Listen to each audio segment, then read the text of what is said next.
سلام و درود خدمت تمام دوستان عزیز. امیدوارم که هر جای هستید جورس حتما باشید و به چینل یوتیوب نیگین لند و یک دیگه از ویدیوهای ما خوش آمدید.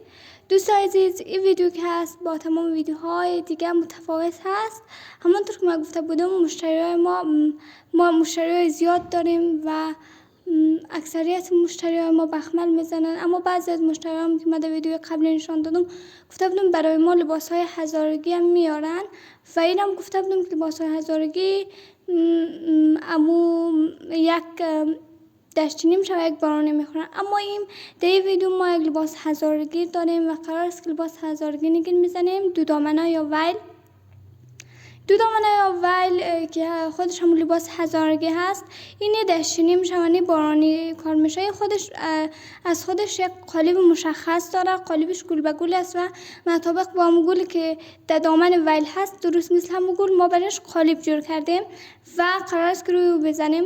خب در اول که این نگین شیشه است به ندرت روی ویل نگین استیل میزنه و ما بیشتر مشتری ما از ما میخوایم نگین شیشه بزنیم و هم از قالب ماست، قالب پارچه ویل. این قالب ما فقط دمی دو دامنه های هزارگی استفاده میکنیم، دیگه هیچ کاربردی نداره چون قالبش گل به گل است. البته که میشه به بخملایی که بزنیم قسمت دامن بخمل هم میشه، اما اکثریت مشتری های ما مخصوص شما در ویدیو قبلی هم دیده بودین بخملای کار میکنن خیلی زورکار هستن و این هم موقع زورکار نیست، یعنی مطابق با همون گل کار شده. خب من با دقت فراوان قالب پر میکنم و این قسمت هایش را هم تمیز میکنم تا اضافگی نیاید که باز خراب میشه. و حالا هم قرار است که من روی قالب چسب بزنم تا نگین روی چسب بره. چسبم باید اول باز کنیم و وقتی که چسب باز کردیم چسب روی قالب میذاریم و تمام. البته که موقع باز کردن چسب ما پاره شد یک قسمتش و ما باید دوباره همون قسمت جاماندهش را با او وصل کنم که خیلی راحت وصل شد، زیاد خوشبختانه پاره نشد بود. دیگه این قسم چیزا در کار نگین کاری کاملا عادی است، اگر تجربه کاری زیاد پیدا کنیم عادی میشه.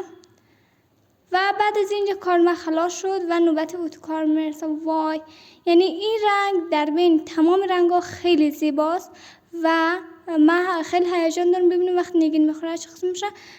تقریبا یک رنگ نیست چندین رنگ آورده، ولی در بین تمام رنگا من از این رنگ زیاد خوشم اومد. اون قسم که میبینید گل به گل آمد و کاملا هم امو نقش نگین بالای گل ویل آمد که باید هم همین قسم میشد. خیلی زیبا شد و این رنگش هم خیلی زیباست. البته که این رنگش هم زیباست، یک رنگ خیلی زیباست. اینم چون رنگش یک خورده تیره هست و وقتی که نگینش را بالایش بزنیم زیبایی دوچند میشه و واقعا دیدنی میشه. و من فکر میکنم این ویل وقتی نگین میزنیم یا باید خیلی یا بلند بزنیم یا کوتاه و این هم تمام شد. رنگ بعدی رنگی است که خیلی زیباست. البته که من انتخاب اولم این یک رنگ خیلی زیبا و دلنشین هست و در کل بالای تمامی رنگایی که مشتری ما آورده واقعا نگین خیلی نمود میده و زیبا میآید. از اون خاطر رنگای کارده واقعا خیلی زیبا هستن، ولی به اندازه سبز شدمشان زیبا نیست. اگر صادقانه بگویم این رنگ خواهرم زیاد خوش کرده و واقعا رنگ مقبولی است، رنگ خیلی زیبایی هست و نگین هم زیباییش رو دوچند کرده. و رنگ آخرم این رنگ است. این بیشتر تیره هست و امی که روی یک ویل تیره نگینش شکار کنید دیگه خیلی زیبا دیده میشه.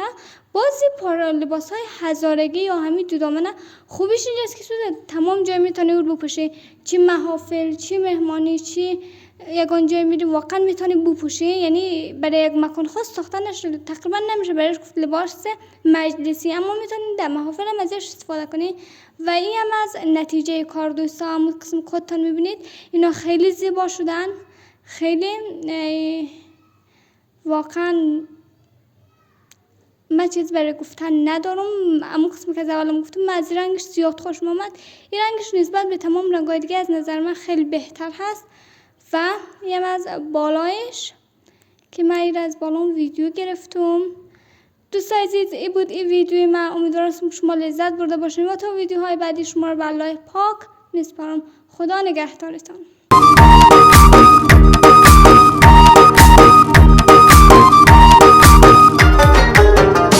مشاپور مشتنی لوزایی آب بگی